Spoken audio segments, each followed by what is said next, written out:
Welcome to the Merrick NHL Podcast Midnight Review of Aliens Romulus, The Warning Keep Me Fed. Join me and my co-host, Cleve Bourbon, as we discuss this movie and this album released in 2024. Check it out. It's going to be a good talk.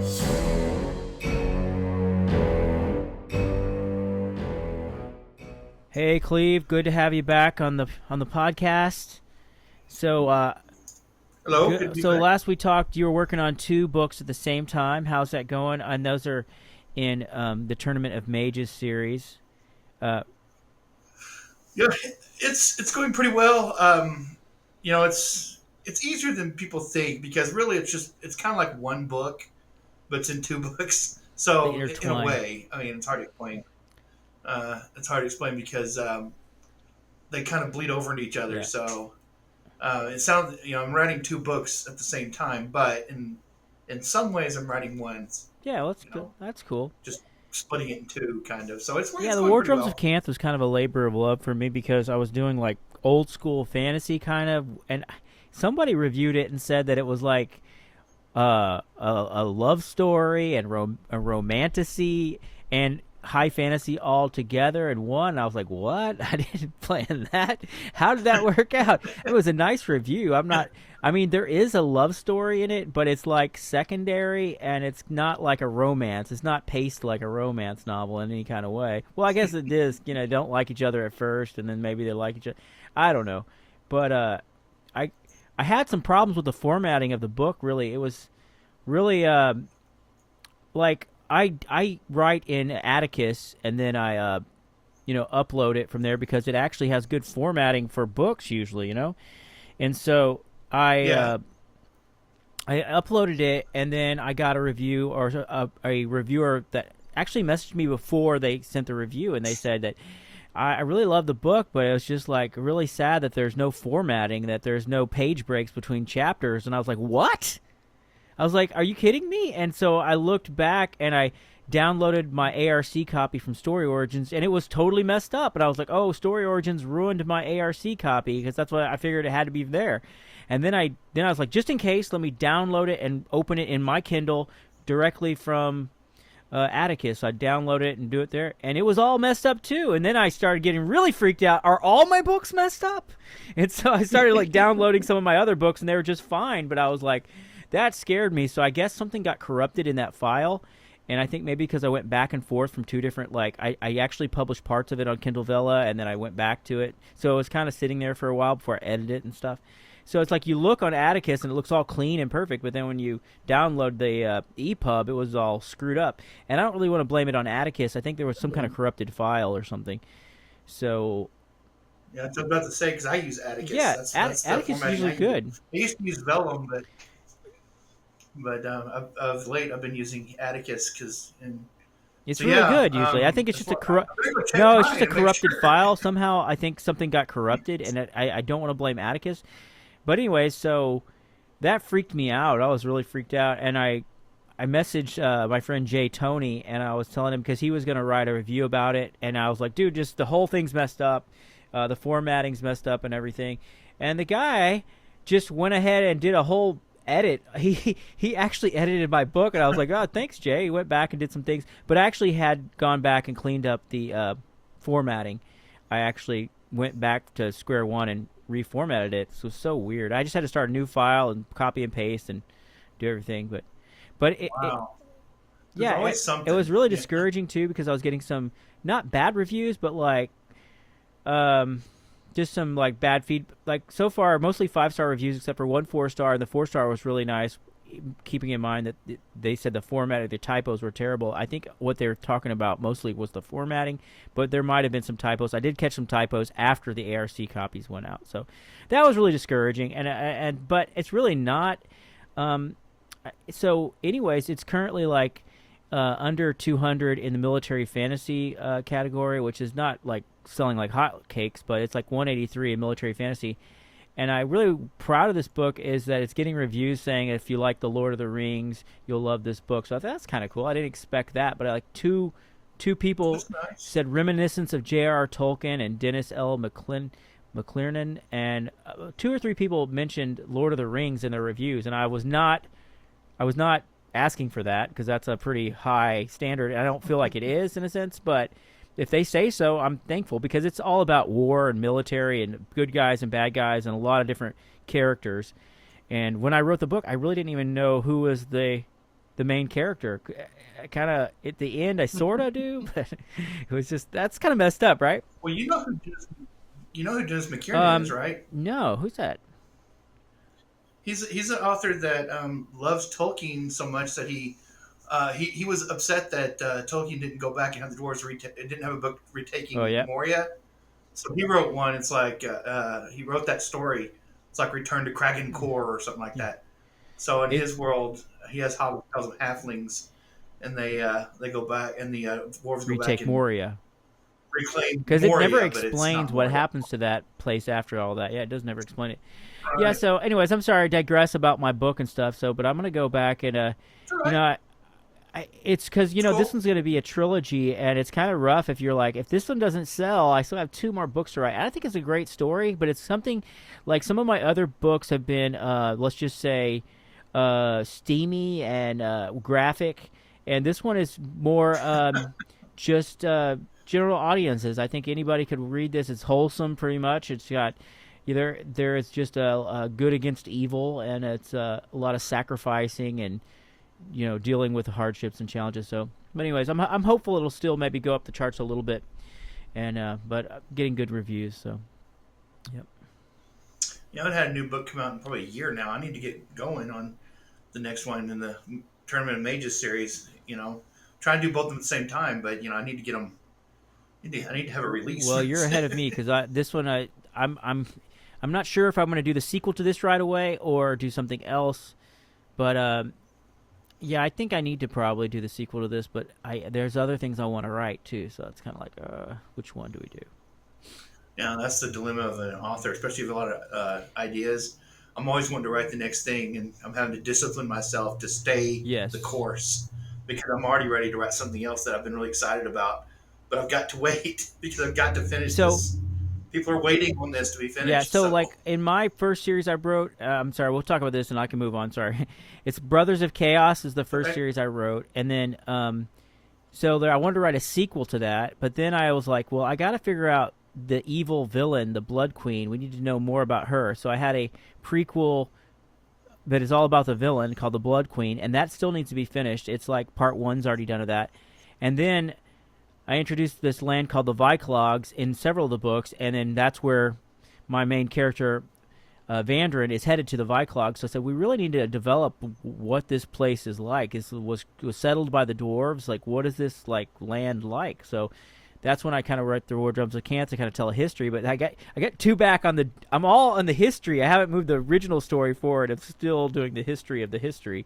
So maybe that's where the Tolkienist goes back into. I don't know. Anyways.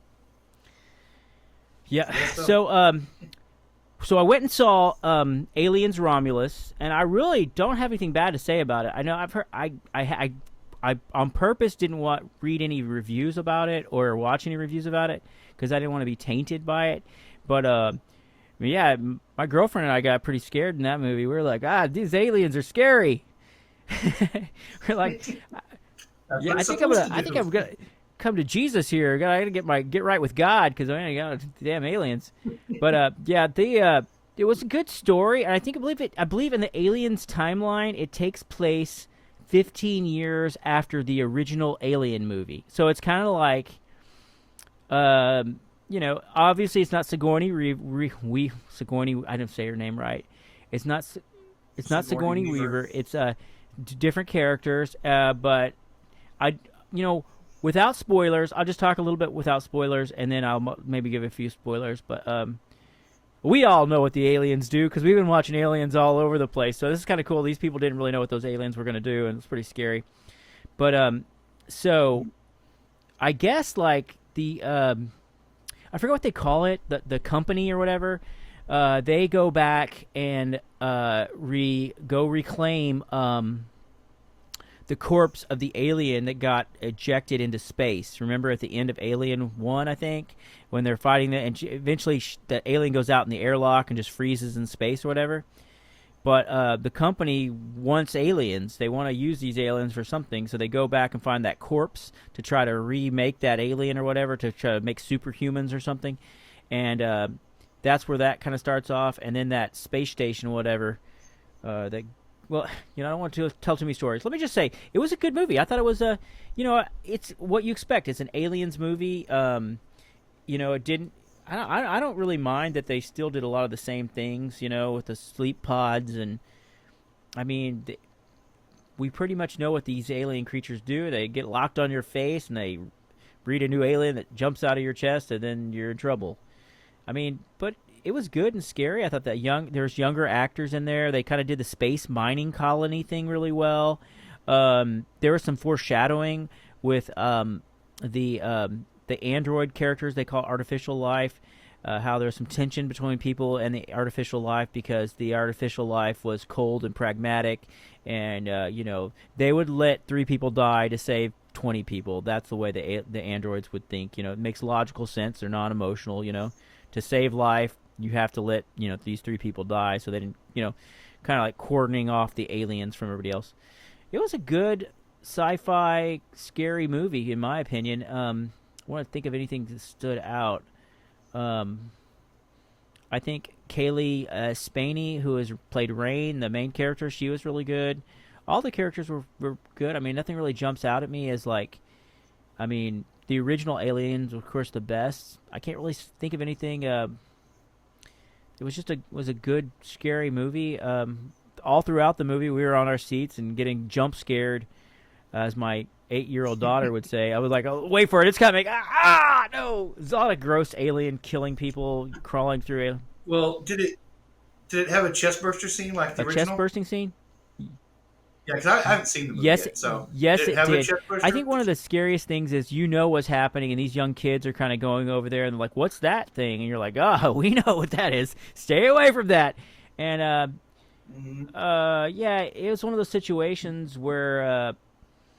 I don't know, they put themselves in a bad situation, and it just so happens it got worse and worse and worse and worse throughout the movie. So I think the directors and the writers of this story did good at, keeping the tension there. And, for instance, they're on this space station, and that was drifting into orbit, but they were going to try to get these sleep pods off of this so they could go to another planet to get away from this mining colony they were on.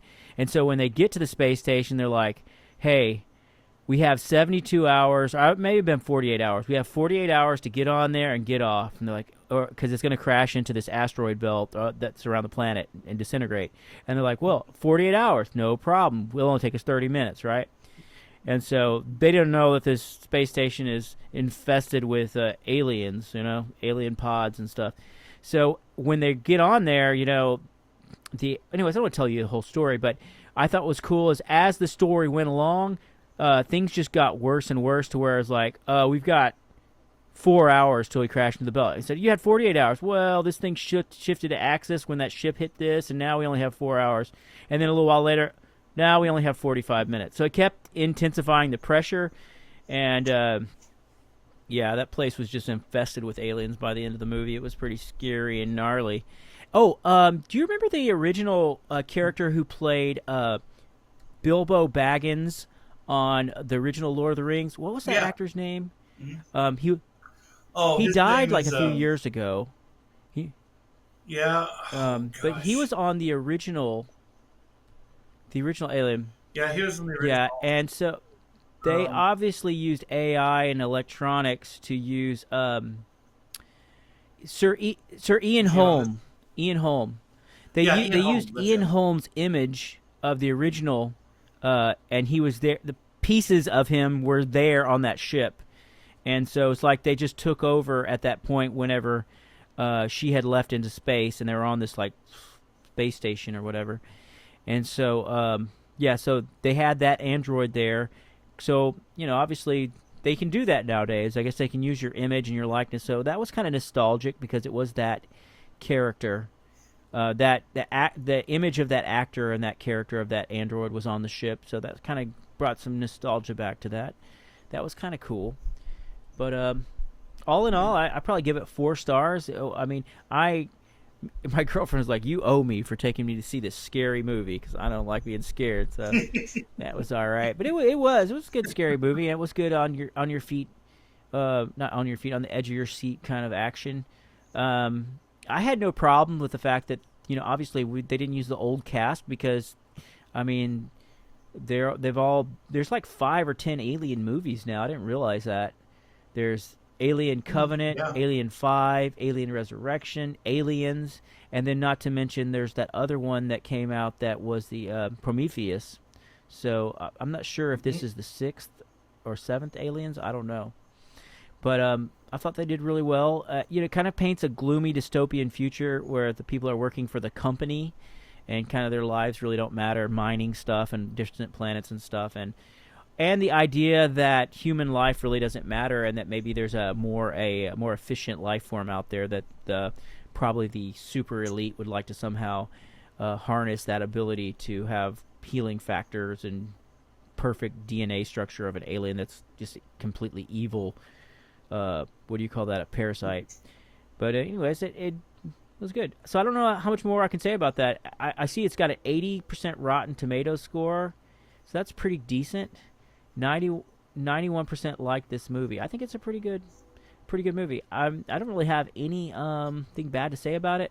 I'll go back later and look at some of the reviews because I remember seeing some clickbait saying that this movie was terrible and they just redid stuff, but I don't know if that's just clickbait or what.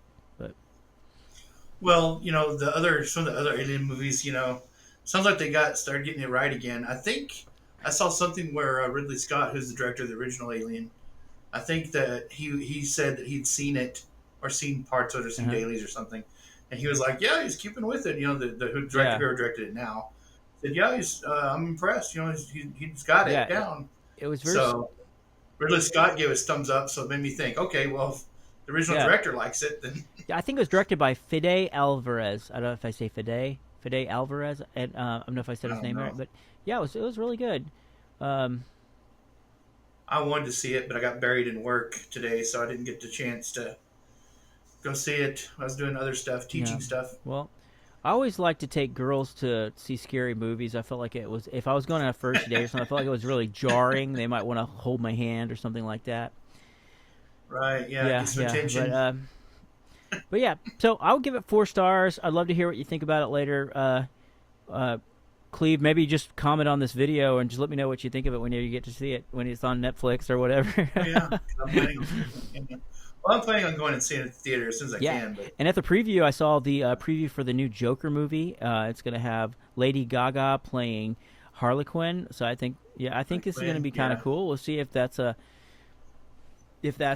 worthy of a sequel. I'd like to check that out. I will say that Joaquin Phoenix, that's his name, right? Joaquin, no, he plays a dark Joker. So I will look to see how that goes. Very good. Yeah, I mean, Joker's kind of right up his alley, with his personality and the way, and the other characters that he's played. I mean, he's just, it's right up his kind of bizarre, weird alley. Yeah, he does do some bizarre movies, but yeah, that's another one I want to go see. So, I'd say, well, that one I've definitely see. I've been keeping track. I was going to tell you about some stuff I don't know if I was kind of being an asshole, but I said it's kind of funny. But when I was at the movie theater, we were running just a little bit late. We got there with our tickets. We had already paid for our tickets, and we're going to get popcorn. We're 5 minutes till the movie, right? So we get to the movie theater, right, with our tickets, and we're standing in line for a popcorn and a Coke Zero. And I swear, there's only 2 people on Friday night, and there's a line of people. And the manager was coming and going and bringing stuff to, because there's a bowling alley there too. And anyway, so there's 2 people were helping one customer because they're goofing around with them, the young kids, and they're just goofing around and talking to their friends and helping this one group of kids get their popcorn and beer or whatever. I mean, they're kids, but they're adults. And so I'm looking at my ticket, I'm it starts in right now, and I'm and they just don't seem to care. So everybody's in line. I saw the manager come and go, and I was like, hey, can you get a little help here? Let's just get my movie starting. So anyways, my girlfriend was kind of upset because I did that, but actually we got service a lot faster. And tonight, you know what movie she put on, and I was just realizing that I don't like the 1950s, is American Graffiti. I hadn't really watched it all the way through, and she was watching it, and I just started realizing that I am not nostalgic about the 50s at all. It's just... No, they're before my time even. I just think to myself, you guys had it so easy. You could probably buy a house for $20,000. Cars were made in America. I mean, I don't know. Gas was probably like 10 cents. I don't know. It just seems like a different time. But so... Last night, I actually watched House of Wax from 1953. Vincent Price.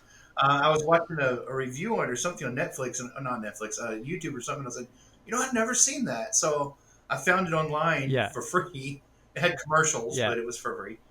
And I watched it, and I was like, it's actually a pretty good movie. Yeah, Vincent Price was a real scary kind of guy, like his voice and just how his demeanor. It was just kind of like had this kind of style, I guess you might say. Complete style. Oh, yeah. That's for sure.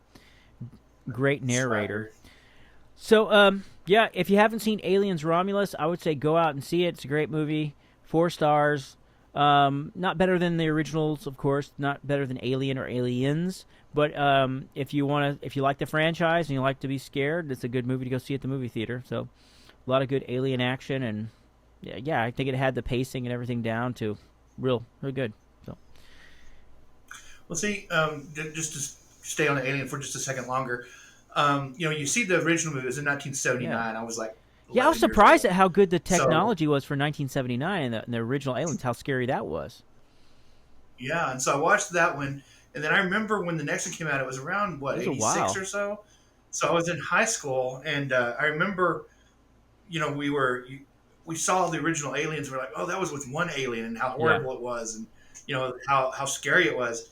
And then when Aliens came out, Aliens, it's like, oh, no, there's not just one. There's like a bunch! It's like if one was that bad, a bunch is going to be like, And I remember, you have that feeling when you go and see Aliens, and then of course, subsequent sequels, you get to the point where you're like, okay, how many aliens? Well, I do have a question about this because I guess she has like some Space Marine guns with them, and at first they say don't shoot this because it could blow a hole in the ship, and then we'll lose pressure. We'll be just act like you're going to shoot them, but don't shoot them.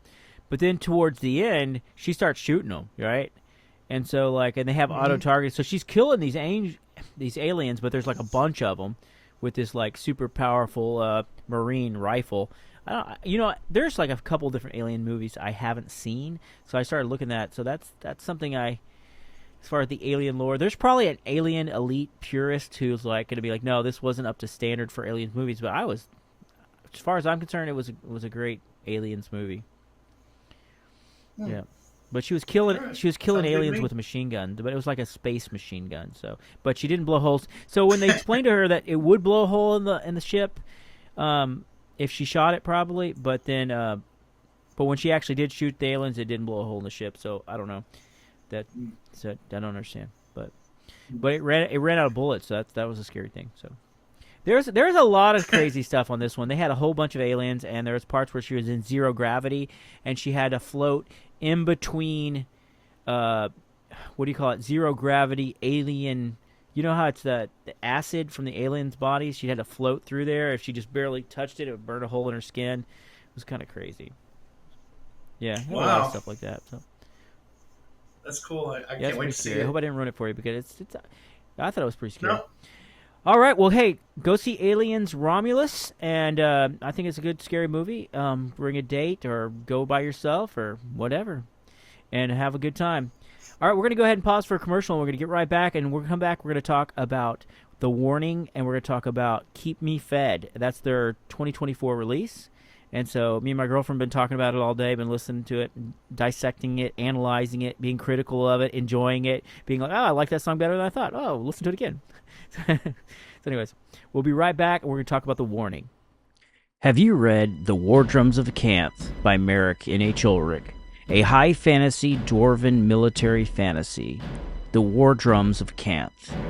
It's long been known that the Viclogs are the last stand of freedom in the land of Delantia, and the treachery of the Blood Queen. The dwarves settled the land long before she rose to power, but they were not the first inhabitants of the Viclogs. Orcians, trolls, kobolds, and even fouler creatures ruled the land. Only a dwarf would be obstinate enough to persist amongst such dangers. Now they face their greatest danger of all. Will they unite or perish?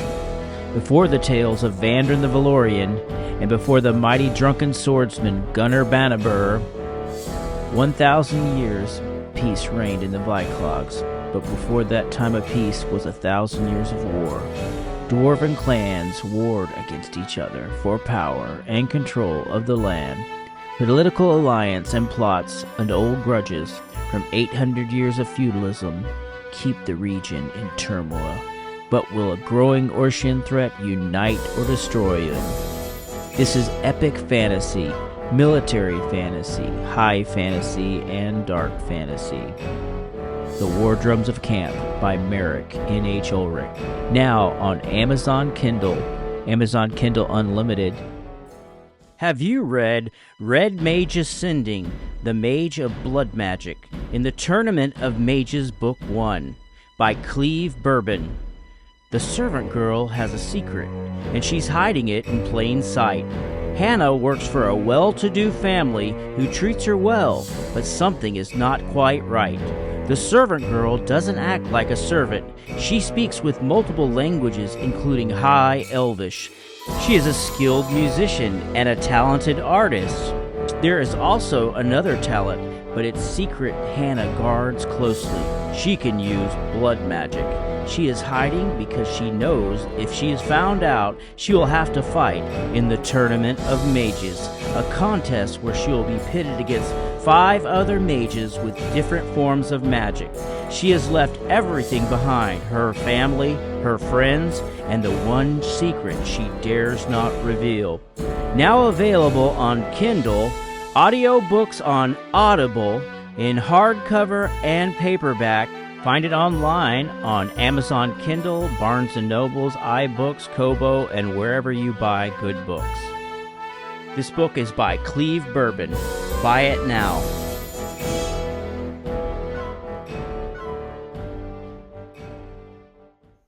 All right, so The Warning is a all-female rock band from Mexico City, I believe, or Mexico. I don't know. Monterrey, Mexico. But they travel all over around the world. This isn't their first rodeo. This album is, I guess, maybe their 5th album. I'm not sure. Their 4th. The 4th album. There's an EP, and then there's There's the EP, then there's hang on, now I gotta think about it for a second. There's the long play, which is like Escape the Mind, and then there's 21st Century Blood is the first, and there's Queen of the Murder Scene, which is their concept album, which is really, really good.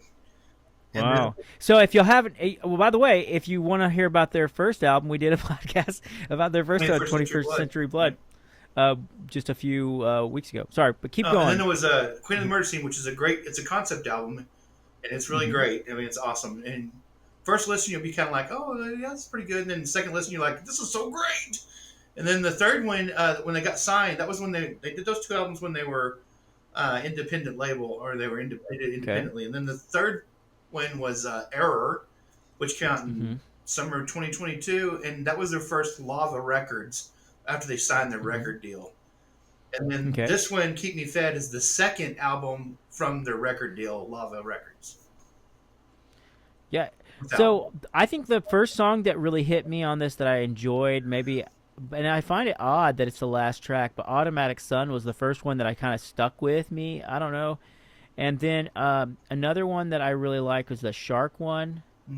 If that's the name of it. Sharks, I think. Sharks. Those are just ones that just hit me right away. But I still, I can't say that.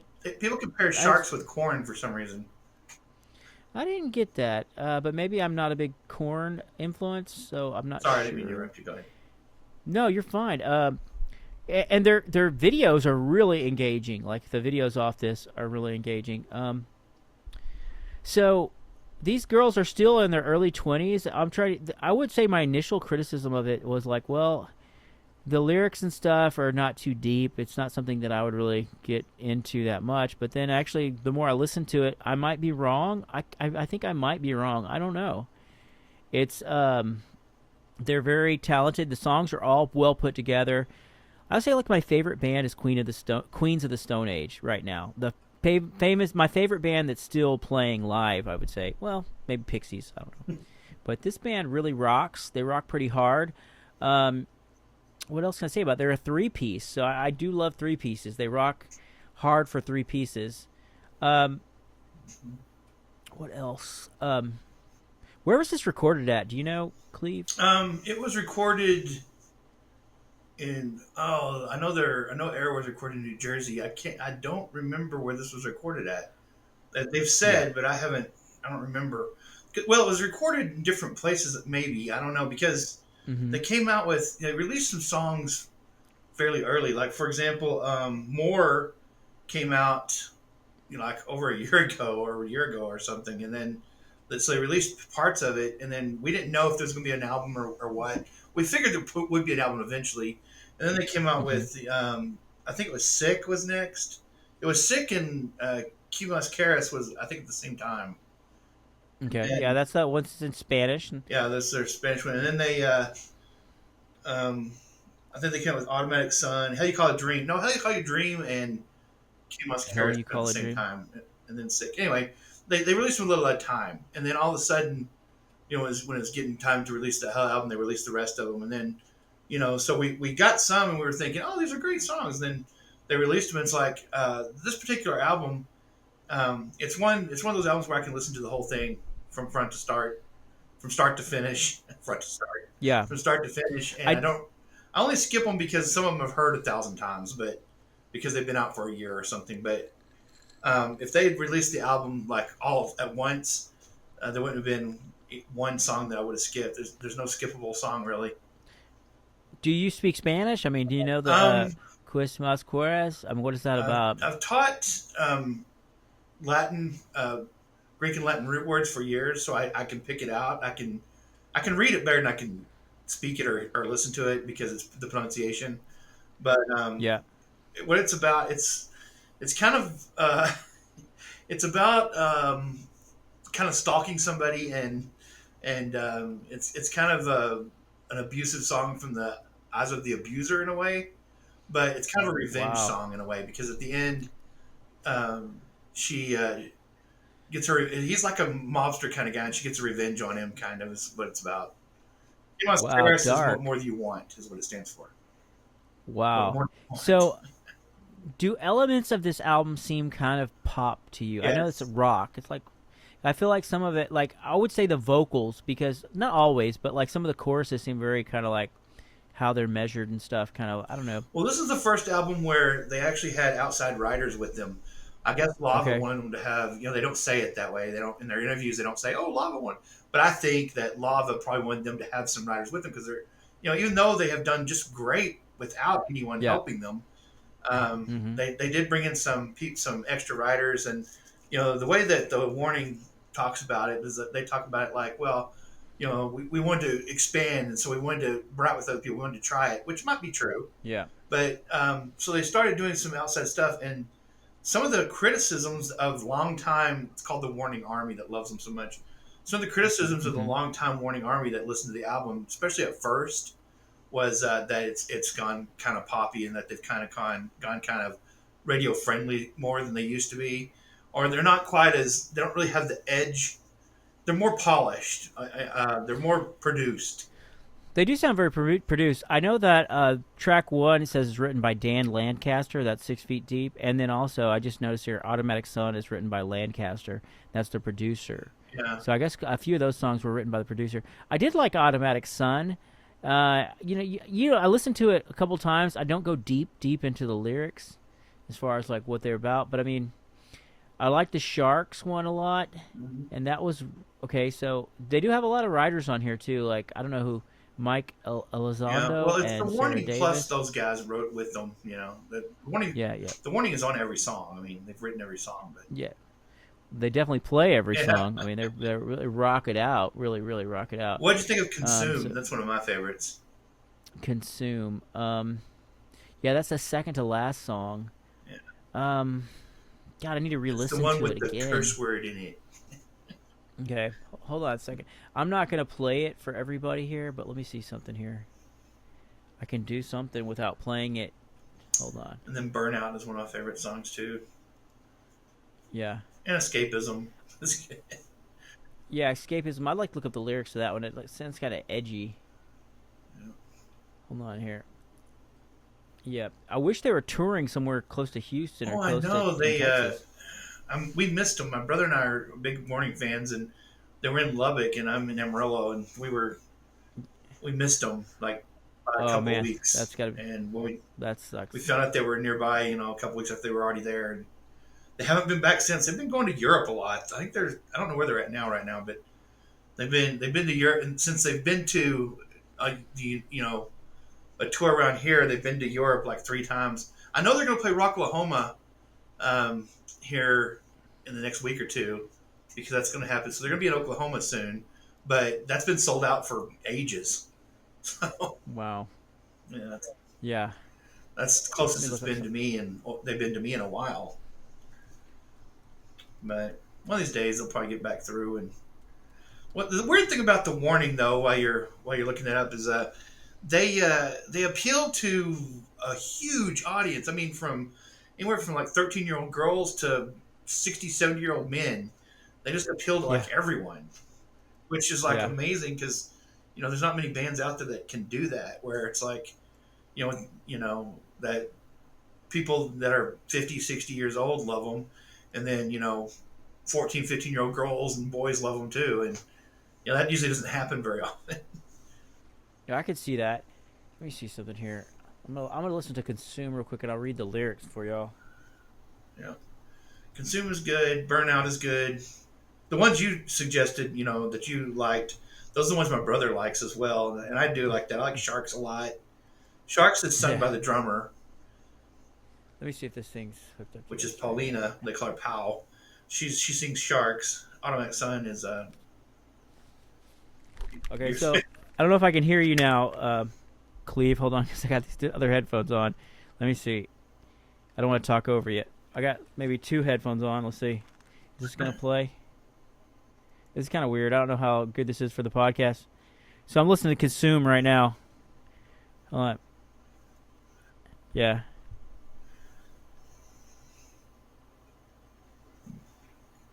Something about this album seems kind of a little poppy to me. It is. It's more poppy than their other albums. They are very marketable. I could see how somebody would try to move them more commercially pop. And I think that's what they're trying to do.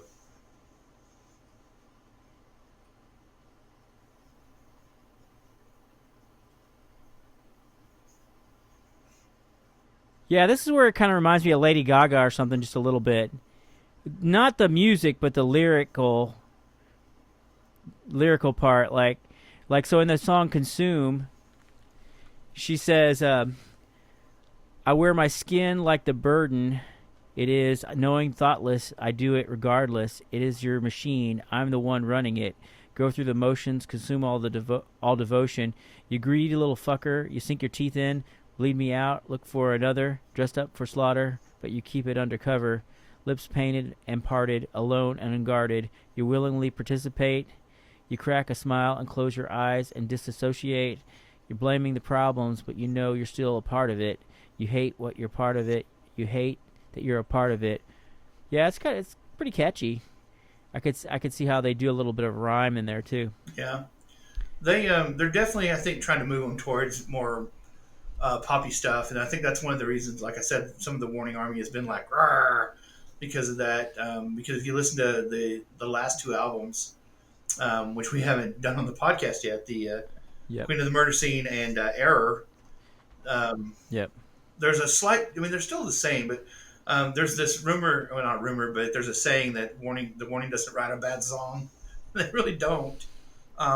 There are some songs that are better than others, of course, but my favorite album probably of theirs is probably Queen of the Murder Scene. And it wasn't at first, but it became that after listening to them a while. I'll I'll have to check that out. Which album is that one on? Queen of the Murder Scene. It's the second album. Second album. Okay. Yeah, third is Yeah, I think the problem you're probably going to face though, Cleve, is these girls are in their 20s. So I mean, how old were the Beatles when they came out? Were they in their 20s? I don't know, but I feel like they've been playing since they were early teens. There's no telling where they're going to develop to, and I wonder as well, like, will their talents and interests ever like kind of, because like when you're a teenager and then you're a young adult, it seems like everybody a lot of times have the same interests, but as you get older, a lot of times your interests kind of veer off one way or the other. I wonder if that'll ever happen to this band. They are three sisters, so I look at my brother and we have a lot of interests that are common, but some we've kind of veered off. I wonder if this band will ever just stay united with the sound that they're doing, or if they'll. I'm sure they'll expand, and there's going to be, from what I understand, since their parents travel with them and stuff, there's not a lot of time for like boys or things like that, and eventually that's going to come into play. If it hasn't already, they're just keeping it from us, but eventually they're going to, they're probably going to fall in love and things like that, and I'm like, no, don't do that. We can't keep them small forever, and they've already been playing 10 years. So like Allie, the bass player, she started when she was like 7 or 8 in the band. Yeah, it's crazy. 8 years old. So eventually they're going to. I mean, they probably already like boys and stuff like that, but they've been so busy, and apparently, in interviews they say that they travel with their parents. They don't have time for dating, and they couldn't date anyway. But eventually, they're going to want to. I would think. I mean, so I think this would be good party music. I'm still going to give this one a few more listens, because I feel like it's hard for me to judge, because the more I listen to it, even my girlfriend's like, this is really good. And it's hard for me to say, like, if this is... Now, like, a lot of the things I like from Queen of the Stone Age is they're kind of edgy, like The Warning, but just in a different way. So it's really hard for me to judge. Like, even my review of this, I think it's a great album, but as far as like how much do I like it, it's hard for me to tell, actually. Yeah, it's really hard. What you need to do is, I've kind of set you on it backwards. I should have had you listen to 21st Century Blood, and then go right into Queen of the Murder Scene, and then listen to Error, and then listen to Keep Me Fed, because Keep Me Fed is definitely they're definitely going in a different direction than they have been. Yeah, it's still a good direction. The cover reminds me of something like Lady Gaga or something would do. It looks really kind of crazy. Yeah. Like it looks like a buffet. Well, it's supposed to be excess, so much excess. Yeah. There's a pig with like dollars in its mouth and stuff like that. Yeah. Zooming in on that. Yeah. It's a good album. It's really great, really rocking band. I think a lot of people don't even know about this band. This is kind of cool.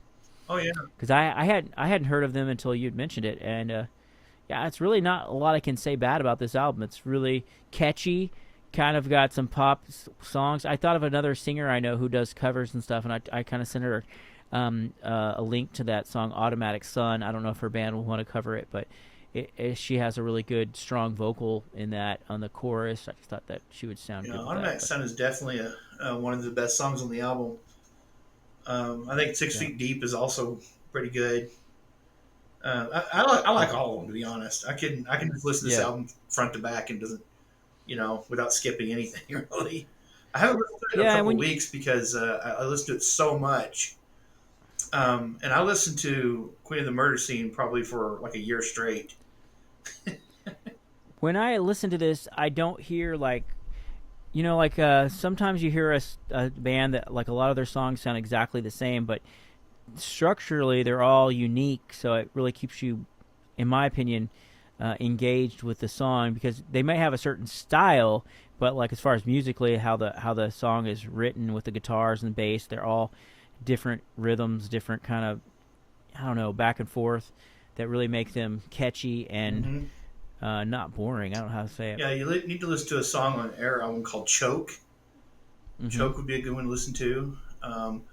Evolve is really one that I think you'd probably like, and the video for Evolve it's all done with iPhones. It's really good. Yeah, their videos are really good. Like I watched some of their videos earlier, and we were just really entertained. And their live footage looks really cool too.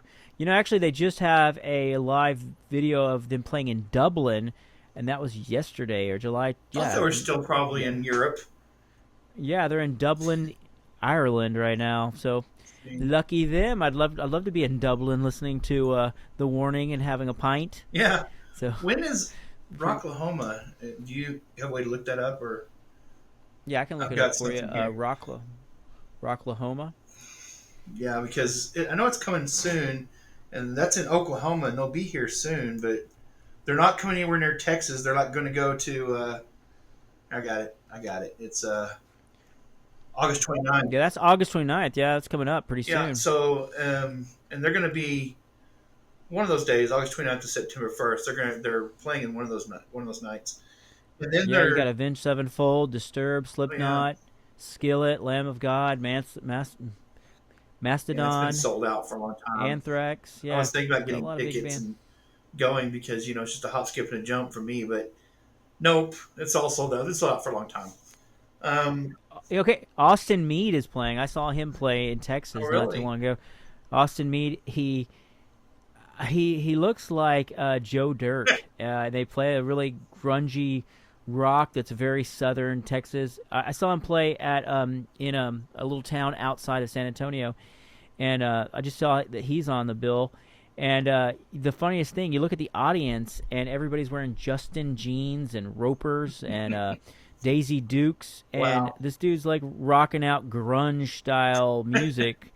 It's just like the world's been flipped on its head. It's like the following is completely redneck, not redneck, but just country kids, and it's so weird because it's just alternative. Like it's so weird.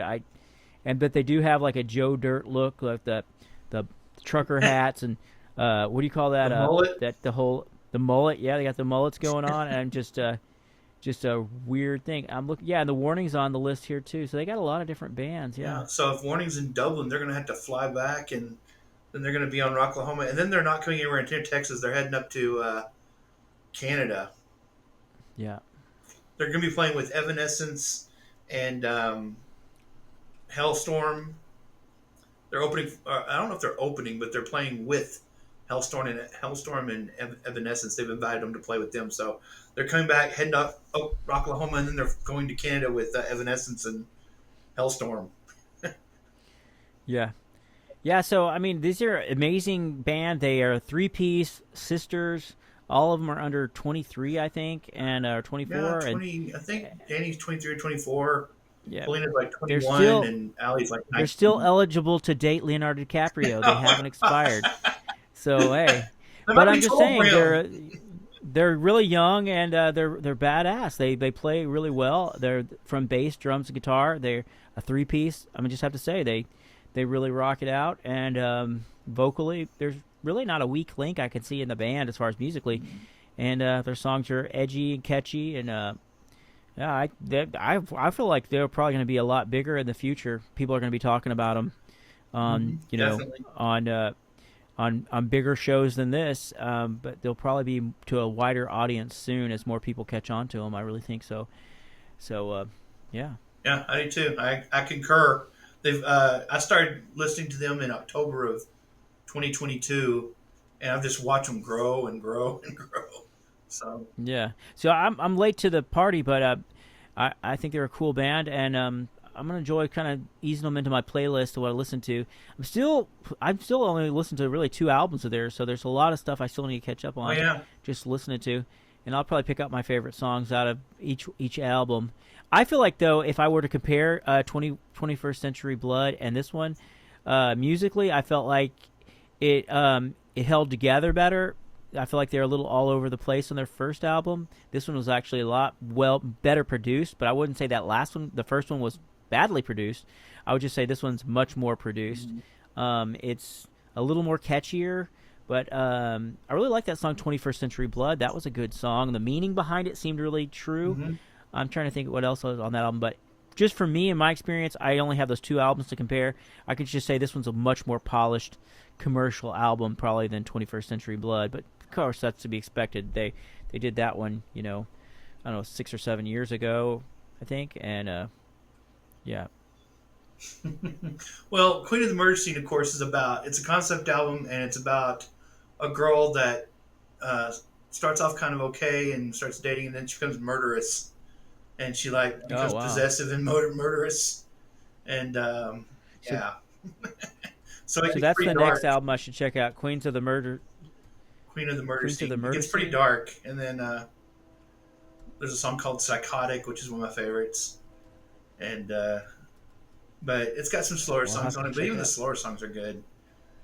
Queen of the Murder Scene. When I first listened to Queen of the Murder Scene, I know we're not, reviewing that one right now, but Take, yeah, but I kind of went, yeah, that's pretty good because I was listening to Error first because I yeah. started with Error and then like Choke and what I told you like that to listen to, and then Is Queen of the Murder Scene, is that one heavier than this last album? yeah, it's It looks it heavier is from the pretty cover, heavy. but I mean, I mean, it's got some poppy stuff in it too, but mm-hmm, they're always they were weaned on like ACDC and mm-hmm, some heavier rock bands. So they yeah, were influenced a lot by Muse. So it's got some Muse kind of sounding stuff, but yeah. I like Muse. it's all them. There's no other writers or Mm-hmm, anything. It's all mostly Paulina, the drummer, wrote most of it. So like Dust to Dust, I think you probably like that song. Paulina sings it. mm-hmm, And then anyway, the when I first listened to it, I thought, yeah, this is okay. And then, like I said, after a couple of listenings to it, I just couldn't stop listening to it. And then I went into Error and started listening to Error. But the song that got me going on The Warning was Evolve. That's the first one I heard, and I was like, this is great. And then I started listening to other yeah, stuff, and so. But yeah, the newer one, Keep Me Fed is definitely a little different than the other ones, but you can tell that there's other writers and stuff into it. But it's still yeah, The Warning. You can still also tell that it is yeah. them and that they are involved in it. The other ones, I don't think they put like this album has more effects on Danny's voice, the lead singer, than the others. They don't really put a lot of effects on her voice in the other albums, and that was one of the things that Mm-hmm. everybody was kind of griping about in this album. They kind of started doing more Muse kind of thing. You know how with Matt Bellamy, they always kind of make his voice kind of in that Yeah. electronic, kind of effects. They kind of started doing that with hers a little bit, and everybody Do they get great compared to singer. Paramore a lot, or not really Do anymore? what? Or do they get compared to Paramore a lot, or they used to get compared to Um, Paramore? Paramore is one of their influences, so I wouldn't doubt it. But Mm-hmm. they're starting to. I mean, their manager, his name is Rudy. He's been trying to expose them to everything possible, trying to get them Mm-hmm. visible. That's you and I being authors. That's one thing that we understand is visibility. Right. Just get out there, get seen, get heard, get recognized, Right. get people's minds. Yeah. But this album, Well, I think it's a great album. I probably give it 4 stars. I'm going to listen to it some more because the more I listen to it, kind of the more I like it right now. That's in the stage that I'm in right now.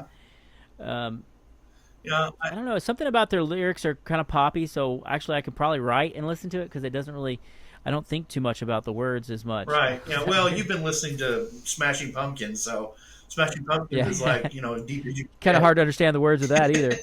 Really hard. It's very cryptic. Yeah, true. So that probably puts you on that deeper lyrics kind of thing. They're not Smashing Pumpkins deep for sure. Yeah.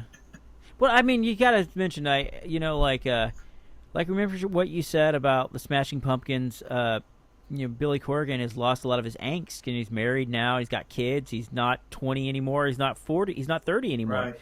And I feel like I don't know if these kids have a lot of angst because I mean the world seems to be going great for them right now. It's hard to say if they have angst because they're like just shot into rock stardom. I'm sure they've been working hard and stuff, and they probably have a lot of things they could say as to what's been tough. But I mean, they're just very talented, and They're super they're talented. rocking and Yeah, rolling.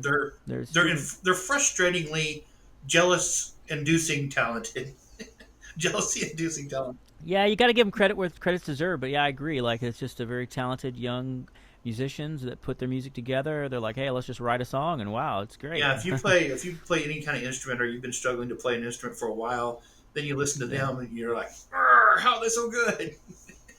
yeah. Yeah, I love playing music. I'm not.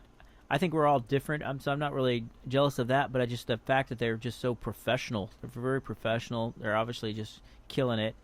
And I'm sure that when they play these shows, they're just super entertaining. Because when you watch the videos of their live, they look very entertaining. They're having a good time. They have a whole lot of energy. You can just tell that they're killing it. Well, Yeah. playing my bass, I played The Warning quite a bit, and their songs are fun to play. They're really fun to play. Have a lot of bass lines, a lot of different unique bass. Yeah, there's a lot of bass sometimes in it. I like what I do like about the listening to so the lead singer, the guitarist, what's her name? That's Daniela. It's Danny. Danny or Danielle. I'll notice sometimes when she's singing, she'll stop playing guitar and then just the bass and drums are playing in a few parts. I think that's really cool. And she comes back in, not all the time, but I think that was on the song I was talking about, the Automatic Sun. I heard a part of that where it's just the bass and drums, and I always love that when they have that dynamics where it can be just create room for something, and then they come back in. And Sharks is like that too. Sharks has a really strong bass line in it. Mm-hmm. Yeah, it's very grooving, very edgy, kind of like in your face. So yeah, great album. I don't know how much I can say. I try to have some negative criticism towards this one, but it's just really catchy. It's a little more poppy than I would like, but I got to think about it. These are 20-something girls. They're not super dark, and they do have some dark topics and stuff. Don't get me wrong, like Queen of the Murder Scene and stuff. But I feel like this is more imaginative. It's not like they don't seem very very dark people. They're not. They have a great imagination, and you can put it in their writing. So that's what I get from that, because they don't seem super dark or super heavy. But I mean, I don't know. That's just my opinion. But they're just really listenable. I think if I was having a party, I'd want to put this music on and jam it out, because it seems like party music to me. Yeah, definitely. They've, like you said, they're young. They've got if they want it, they've got a long career ahead of them, and we've got a lot to listen to in the future. Hopefully, a lot to look forward to. Maybe. Yeah. I hope. Well, they really have it together. It's hard. It's very rare you see an all-girl band and even sisters, and they're rocking so well. And again, like they say, they've been playing for 10 years. So if you haven't checked out Keep Me Fed by The Warning, that's their 2024 release. I think it came out in May. It came out in June. Okay, June. So it's not just a few months ago. So check it out. The Warning, Keep Me Fed. If you haven't heard them, just look them up on YouTube. I think they have that song. They've got a cool video for Automatic Sun. They have a lot of videos out there. Just check them out. The Warning. And I'm sure you guys will enjoy it. And so, yeah. I don't know what else we're going to say about this album. I thought it was pretty good. I was happy. I like it. Yep. Well, we'll talk about something maybe we can disagree about next time. I'll try to think about something so we can be grumpy and disagreeable. But I can't think of anything bad to say about these guys. These girls are really rocking. I don't know how to say it in a cooler way, but they're very talented instrumentally. They play great together. The album's very catchy. A little bit more pop than I'd want, but I mean, if you think about it, these girls are in their 20s. I imagine they'd be a little more pop than a 46-year-old dude. Yeah, and I think they're being pushed towards more poppy stuff too, to be honest. But that might just be more about what kids in their 20s kind of more or less like, because even like a lot of the modern rock that comes out has a little bit of a pop tone to it. And I'm looking back at somebody who likes old amps and guitars and bluesier stuff.